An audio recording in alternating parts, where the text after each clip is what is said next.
ஜெபம். அன்பின் பரலோக பிதாவே, உம்மை துதிக்கிறோம், உம்மை ஸ்தோத்திரிக்கிறோம் அப்பா.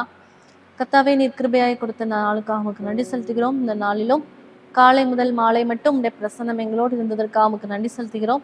இந்த வேளையிலும் சுவாமி ஆண்டவரே, இந்த வேதத்தில் உள்ள அதிசயங்களை பார்க்கும்படிக்கு எங்களுடைய இருதயத்தின் கண்களை நீர் திறந்துடலாம் அப்பா. ஆண்டவரே, விதைக்கிற விதைகள் 30, 60, 100 என்று பலன் தர கிருபை தாங்க ஆண்டவரே. நீர் என்ன பேச சித்தமா இருக்கிறீரோ அதை நீர் பேசும். உடைய நாம மாத்திரம் மகிமைப்படட்டும் ஆண்டவரே. இந்த வேளையிலும் ஆண்டவரே, உம்முடைய மகிமை, உம்முடைய பிரசன்னம் எங்களோடு இருக்கட்டும். நீர் பொறுப்படுத்திக் கொள்ளும், வழி நடத்தும். இயேசு கிறிஸ்துவின் நாமத்தில் ஜெபிக்கிறேன் நல்ல பிதாவே, ஆமேன். பிரியமானவர்களே, இன்று நாம் வேதத்திலிருந்து சிந்திக்கும்படியாக எடுத்துக்கொண்ட பகுதி யோவான் எழுதின சுவிசேஷம் 15ஆம் அதிகாரம் 16ஆம் வசனம். நீங்கள் என்னை தெரிந்து கொள்ளவில்லை, நான் உங்களை தெரிந்து கொண்டேன். நீங்கள் என் நாமத்தினாலே பிதாவை கேட்டுக்கொள்வது எதுவோ அதை அவர் உங்களுக்கு கொடுக்கத்தக்கதாக நீங்கள் போய் கனி கொடுக்கும்படிக்கும் உங்கள் கனி நிலைத்திருக்கும்படிக்கும் நான் உங்களை ஏற்படுத்தினேன். பிரியமானவர்களே, இந்த உலகத்துல அநேக ஜனங்கள் உண்டு. ஆனாலும் ஒரு சிலராகிய நம்மளை மாத்திரம் ஆண்டவருடைய பிள்ளைகளாக தெரிந்து கொண்டிருக்கிறார். அதற்கு காரணம் என்ன? நாம அவர்கிட்ட வரல, அவர் தான் நம்மளை தேர்ந்தெடுத்திருக்கிறார். அது எதற்காக தெரிந்து கொண்டார் அப்படிங்கிறத நம்ம பார்த்தோமா அப்படின்னா, ஆண்டவர் நாம் கனி கொடுப்பதற்காக நம்மளை தேர்ந்தெடுத்திருக்கிறார். கிறிஸ்தவர்களாகிய நம்முடைய வாழ்க்கையை பார்த்து அநேகர் மனம் திரும்ப வேண்டும். எவ்வாறு இந்த நம்முடைய இயேசு கிறிஸ்து இந்த உலகத்தில் வாழும்போது அவருடைய வாழ்க்கையை பார்த்து அநேகர் அவரிடம் வந்தார்களோ, கடைசியில அவர் சிலுவையில தொங்கும் போது கூட அவர் பக்கத்துல மரித்த அந்த கல்லனையும் மனமாற்றம் அடைய செய்தார். அதே போல நம்முடைய வாழ்க்கையும் அந்த இடத்துல அவர் சுவிசேஷம் அறிவிக்கவே இல்லை. எப்படி அவர் சிலுவையில தொங்கும் போது பக்கத்துல இருக்கிற கல்லனுக்கு சுவிசேஷம் அறிவித்தாரா? இல்ல, அவருடைய வாழ்க்கையை பார்த்து அந்த கல்லன் மனம் மாறினான். அதே போல கிறிஸ்தவர்களாகிய நம்மளுடைய வாழ்க்கையை பார்த்து நம்மை பார்க்கிற ஜனங்கள் மனம் திரும்ப வேண்டும். அவ்வாறான ஒரு வாழ்க்கையை தான் கர்த்தர் நம்மிடத்திலிருந்து எதிர்பார்க்கிறார், கனி கொடுப்பதற்காக. பிரியமானவர்களே, பாருங்கள், அவர் உங்களுக்கு கொடுக்கத்தக்கதாக நீங்கள் போய் கனி கொடுக்கும்படிக்கும் உங்கள் கனி நிலைத்திருக்கும்படிக்கும் நான் உங்களை ஏற்படுத்தினேன் என்ற ஆண்டவர் நம்மோடு பேசுகிறார். வேதத்துல நம்ம பார்க்கும்போது யோசேப்பை பாருங்கள், அவர் தன்னுடைய வாழ்க்கையில தன்னை பரிசுத்தமாய் காத்து கொண்டார். அதன் நிமித்தம் அவர் உயர்வை பெற்றுக்கொண்டார். ஆண்டவர் அவரை எதற்காக உருவாக்கினார் என்ற நோக்கத்தை அவர் தெளிவாக புரிந்து கொண்டவராய் இந்த உலகத்துல வாழ்ந்தார். ஆனால் சிம்சோனை யோசித்து பாருங்கள். பிள்ளை பேர் இல்லாத ஒரு பெற்றோருக்கு ரொம்ப நாள் கழித்து பிறந்து நசரேனாக வளர்க்கப்பட்டு அவர் எதற்காக இந்த உலகத்தில் படைக்கப்பட்டார் என்ற நோக்கத்தை முன்னாடியே அவங்க கிட்ட சொல்லியாச்சு. அப்படிதான் அவர் இந்த உலகத்துல பிறந்தார். ஆனா அவர் தான் படைக்கப்பட்டதன் நோக்கத்தை மறந்தவராய் அவர் என்ன பண்றாரு? ஒரு ஸ்திரீயின் பின்னாடி, உலகத்தின் பின்னாடி ஓடி தன்னுடைய வாழ்க்கையே அழித்து போட்டார். சிம்சோனை இப்ப நம்ம பேட் எக்ஸாம்பிள் சொல்ற அளவுக்கு அவருடைய வாழ்க்கை இருந்திருக்கு. அப்போ யோசித்து பாருங்கள், நம்மளுடைய வாழ்க்கை எவ்வாறு இருக்கிறது? நாம் யோசிப்பை போல நம்மளை பரிசுத்தமாய் நம்ம காத்து கொள்கிறோமா? கனி கொடுக்கிற வாழ்க்கை நாம் வாழ்கிறோமா? இல்ல சிம்சோனை போல உலகத்தை நோக்கி நாம் செல்கிறவர்களா இருக்கிறோமா? நாம் நம் வாழ்க்கையை யோசித்து பார்க்க வேண்டும். நம்மை ஆண்டவர் படைத்ததன் நோக்கம் ஒன்றே ஒன்றுதான், நாம் கனி கொடுக்கும் வாழ்க்கை வாழ வேண்டும். மலை மேல் உள்ள பட்டணம் மறைந்திருக்க மாட்டாது போல நாமளும் இந்த உலகத்துல அநேக கண்கள் நம்மளை பார்த்து கொண்டிருக்கிறது. நம்முடைய வாழ்க்கை எப்படி இருக்கிறது அப்படின்னு நம்மளை சுற்றி இருக்கிறவங்க நம்மளை பார்த்துட்டு இருக்காங்க. நாம் கனியுள்ள வாழ்க்கை வாழ்கிறோமா? வேதத்தை வாசிக்கிற நாம், வேதத்தை தூக்குகிற நாம் அதன்படி வாழ்கிறோமா? அதை எடுத்து வாசிக்கிறோமா? அதுல என்ன சொல்லியிருக்கிறாரு ஆண்டவர்? பக்கத்து வீட்டுல சண்டை போடுங்க, பக்கத்து வீட்டுல என்ன பிரச்சனை கொடுங்க, ஒற்றுமை இல்லாம இருங்க, அப்படியா? இல்ல, ஆண்டவர் நம்ம அன்பை தான் நம்ம இடத்துல பிரதானமா எதிர்பார்க்கிறார். பக்கத்துல இருக்கிறவங்க கிட்ட நம்ம அன்பை வெளிப்படுத்துகிறவர்களா இருக்க வேண்டும். எவ்வாறு இருந்துட்டு போட்டோம், அவங்கவுங்க ஆண்டவர்கிட்ட கணக்கு கொடுக்கணும். ஆனா நாம எப்படி இருக்கிறோம்? நாம் கடவுளிடம் கணக்கு ஒப்புவிக்கிறதுக்கு பாத்திரவான்களா இருக்கிறோமா? கிறிஸ்தவ வாழ்க்கை என்பது இடுக்கமான பாதைதான், இடுக்கமாக தான் போகணும். ஆனா முடிவோ நித்திய ஜீவன், மகிழ்ச்சி, சந்தோஷம், பரலோக வாழ்வு கிடைக்கும். அதை விட இந்த உலகத்திலேயுமே நமக்கு ஆசீர்வாதத்தை ஆண்டவர் வைத்திருக்கிறார். தலைமுறையாக கர்த்தர் நம்மளை உயர்த்துவார். பிரியமானவர்களே, அதற்காக நாம் இந்த உலகத்தில் வாழும் போதும் நம்மை சுற்றி இருக்கிறவர்கள் முன்பாக கனி கொடுக்கிறவர்களாய் வாழ அழைக்கப்பட்டிருக்கிறோம். ஆண்டவரை அசட்டை பண்ணக்கூடாது. ஆண்டவர் நம்மளுக்கு என்ன சொல்றாரு? கனி கொடுக்க சொல்லியிருக்கிறார். அவருடைய வார்த்தையை அசட்டை பண்ணாமல் அது கனி கொடுக்கிற வாழ்க்கைக்கு நாம் என்ன செய்யணும் என்பதை தெரிந்து கொண்டவர்களாய் அதை நோக்கி நம்ம பயணம் செய்கிறவர்களாய் இருக்க நாம் அழைக்கப்பட்டிருக்கிறோம். அடுத்த ஆண்டவர் நம்மை எதுக்கு தெரிந்து கொண்டிருக்கிறார்? கீழ்ப்படிய தெரிந்து கொண்டிருக்கிறார். நாம் கீழ்ப்படியணும். யோசித்து பாருங்கள், இந்த உலகத்துல ஆபிரகாம் அப்படின்னு ஒரு மனுஷன் வாழ்ந்தார். அவரை தன்னுடைய சொந்த ஜனத்தை விட்டு, தன்னுடைய சொந்த தேசத்தை விட்டு இப்போ அப்படின்னு சொல்லி ஆண்டவர் ஒரு இடத்தை காட்டுறாரு, கானான் தேசத்துக்கு அனுப்புறார். அந்த இடத்துக்கு அவரை அனுப்பும் போது அவர் ஏன் நான் போனோம், எதுக்கு அப்படிலாம் கேள்வியே கேட்கல.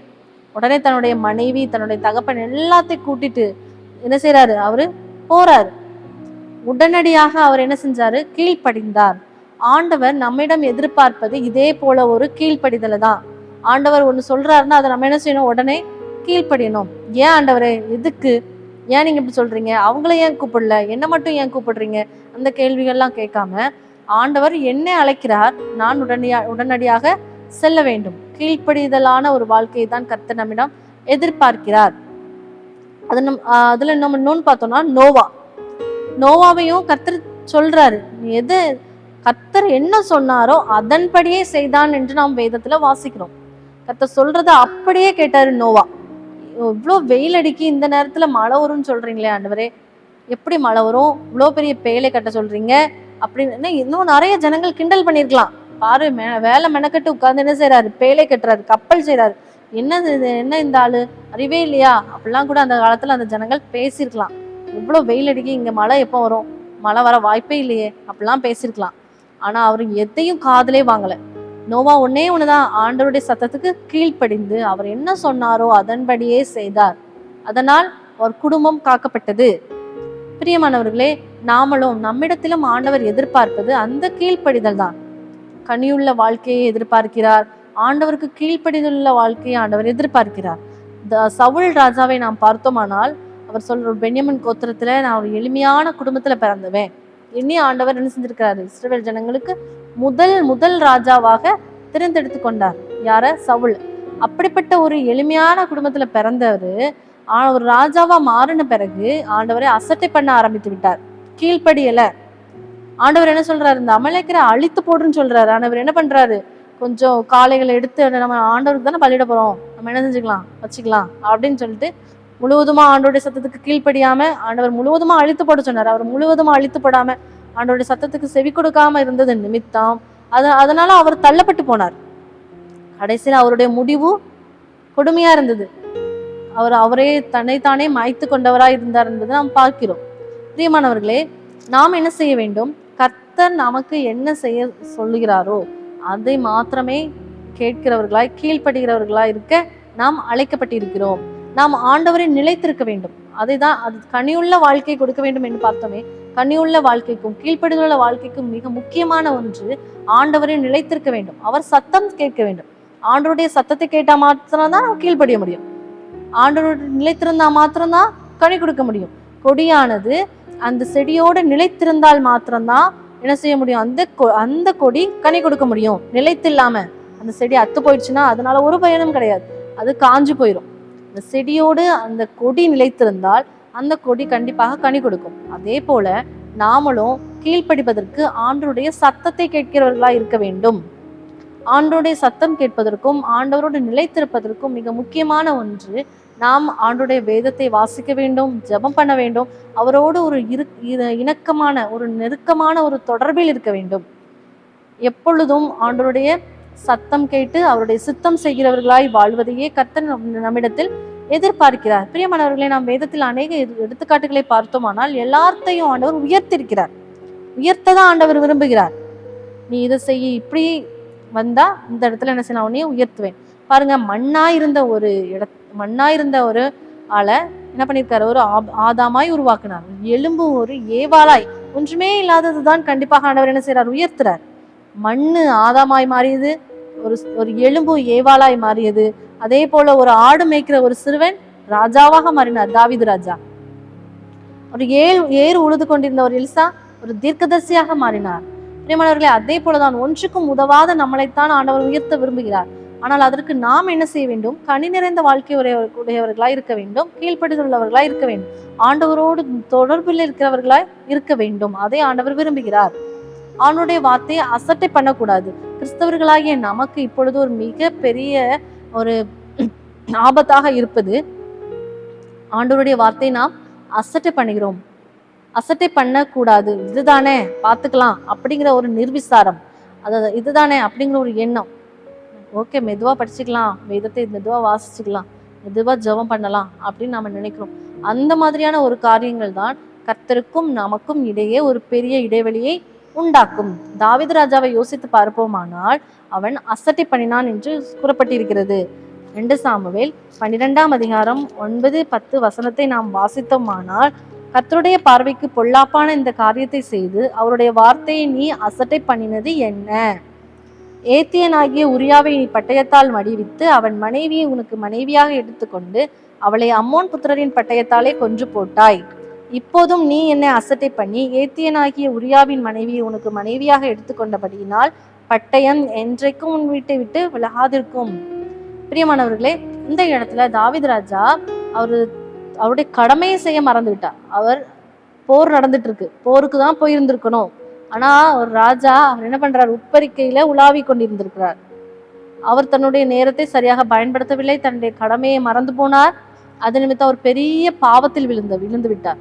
சரி, ஆனாலும் அவர் ஒரு கர்த்தருக்கு பயப்படுற ஒரு மனுஷன் தான். கடவுள் நம்மளை பார்த்துக்கிட்டு இருக்கிறாருன்னு தெரிந்த ஒரு மனுஷன் தான்.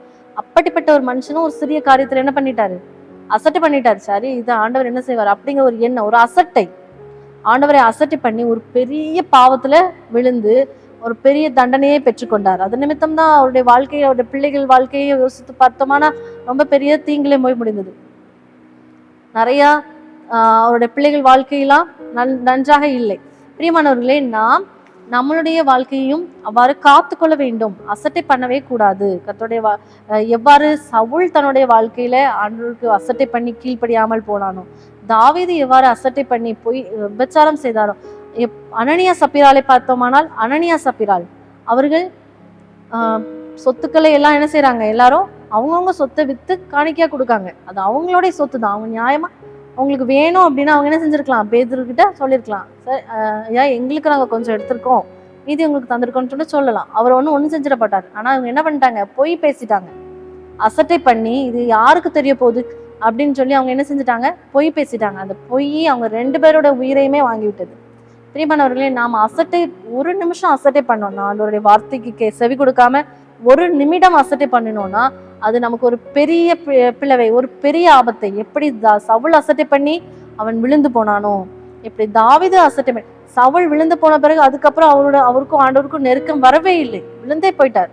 அதே போல தாவீது ஒரு மிகப்பெரிய அவருடைய வாழ்க்கையில ஒரு பெரிய தவறுனா அந்த விபச்சாரம், அவருடைய பிள்ளைகளுடைய வாழ்க்கையெல்லாம் போயிடுச்சு. அதுக்கப்புறம் நம்ம யோசிச்சு அனனியா சப்பீரால் அவங்க அசட்டை பண்ணி போய் பேசிட்டாங்க, அவங்களுடைய முடிவும் பரிதாபமா இருந்தது. அதே போல நாமளும் பிரியமானவர்களே, நம்முடைய வாழ்க்கையில ஆண்டவருடைய வார்த்தையை அசட்டை பண்ணாதிருப்போமாக. கர்த்தர் சொல்றதை அப்படியே கேட்போம், கனி நிறைந்த வாழ்க்கையை நாம் வாழ்வோம். நாம் கனி நிறைந்த வாழ்க்கை வாழத்தான் ஆண்டவர் விரும்புகிறார். மல்கியா 1ஆம் அதிகாரம் 6ஆம் வசனத்தை நாம் பார்ப்போம். மல்கியா 1:6. 2 எஜமான்களுக்கு நம்மளால என்ன செய்ய முடியாது, ஊழியம் செய்யவே முடியாது. நாம் ஒன்று அந்த சைடு அந்த போட்ல நிற்கணும், இல்லை இந்த போட்ல நிற்கணும். 2 போட்லையும் கால் வச்சுட்டு இருந்தோம்னா கண்டிப்பா கீழே தான் விழுவோம். அதனால் 2 எஜமான்களுக்கு ஊழியம் செய்ய நம்ம முடியாது என்பதை ஆண்டவர் தன்னுடைய மலை பிரசங்கத்திலே நமக்கு கற்றுக் கொடுத்திருக்கிறார். நாம் ஆண்டவருடைய பிள்ளைகளாய் வாழ்வோம். இப்பொழுது மல்கியா 1ஆவது அதிகாரம் 6ஆவது வசனத்தை பார்த்தோமானால் அதில் ஆண்டவர் எவ்வாறு பேசியிருக்கிறார், குமாரன் தன் பிதாவையும் ஊழியக்காரன் தன் எஜமானனையும் கனம் பண்ணுகிறார்களே, நான் பிதாவானால் என் கனம் எங்கே, நான் எஜமானனானால் எனக்கு பயப்படும் பயம் எங்கே என்று சேனைகளின் கர்த்தர் தமது நாமத்தை அசட்டை பண்ணுகிற ஆசாரியர்களாகிய உங்களை கேட்கிறார். பிரியமானவர்களே, நாம் என்ன சொல்றோம், நாங்க எங்க அசட்டை பண்ணோம், நம்ம என்ன அசட்டை பண்ணோம்னு நினைக்கிறோம்.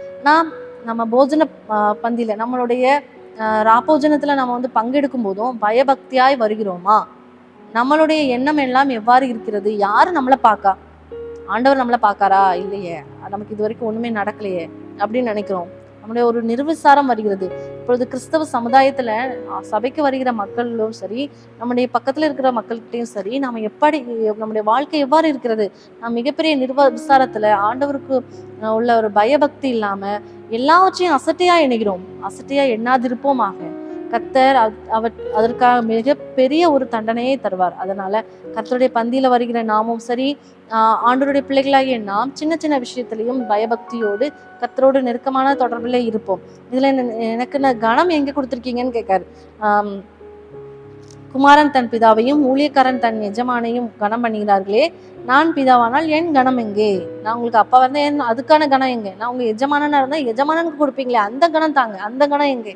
எஜமானனுக்கோ இல்ல ஒரு சாதாரண அப்பாவுக்கு கொடுக்குற அந்த அவங்க மேல இருக்கிற ஒரு பயபக்தி கூட நமக்கு இல்லை. நாம் கடவுள்கிட்ட நம்ம தப்பு பண்ணியிருந்தோமா, தயவு கூர்ந்துமான மன்னிப்பு கேட்போம். ஆண்டவரே, நான் என்னுடைய அசட்டையினால நிர்விசாரத்தினால நான் பாவம் செய்திருந்தா என்னை தயவு கூர்ந்து மன்னிங்க. நீங்க என்ன தெரிந்து கொண்டதன் நோக்கம் கனி கொடுப்பதற்கும், நான் கீழ்ப்படியதற்கும், உங்களுடைய சத்தம் கேட்பதற்கும், உங்களுடைய நிலைத்திருப்பதற்கும் ஆண்டவரே, அதுல நான் உறுதியாய் பற்றி இருக்க எனக்கு உதவி செய்யுங்க என்று ஆண்டவரிடத்துல நாம் கேட்போம். ஆண்டவர் நமக்கு மன்னிக்க, அவர் 7-70 எவ்வளவு நேரம் நம்ம மன்னிப்பு கேட்டாலும் ஆண்டவர் நமக்கு மன்னிக்க வல்லவரா இருக்கிறார். ஆனா துணிகரமாய் ஆண்டவர் மன்னிப்பாரேன்னு மறுபடியும் பாவம் செய்தா அது அவன் வந்து அக்கினிக்கு மிகப்பெரிய ஆக்கினைக்கு பாத்திரவனா இருக்கிறான். பிரியமானவர்களே, நாம் என்ன செய்யக்கூடாது? துணிகரமான பாவத்துக்கு விலகி ஓடி நாம் பாவம் செய்திருந்தோமானால் மனப்பூர்வமாய் ஆண்டவரத்துல மன்னிப்பு கேட்டா கர்த்தர் நம்மளை முழுவதுமாய் மன்னித்து நம்மளை பரிசுத்தவான்களாய் மாத்த வல்லவராய் இருக்கிறார். நாம் படைக்கப்பட்டதின் நோக்கத்தை மறந்து போகாமல் அவற்றில் நிலைத்திருந்து ஆண்டோடைய பிள்ளைகளாய் வாழ்வோம். கர்த்தர் நம்மை ஆசீர்வதிப்பாராக. ஆமேன். ஜெபம். அன்பின் பரலோக பிதாவே, துதிக்கிறோம், ஸ்தோத்தரிக்கிறோம். கர்த்தாவே, இந்த வேளையிலும் நீர் எங்களோடு பேசுனீர் ஆண்டவரே.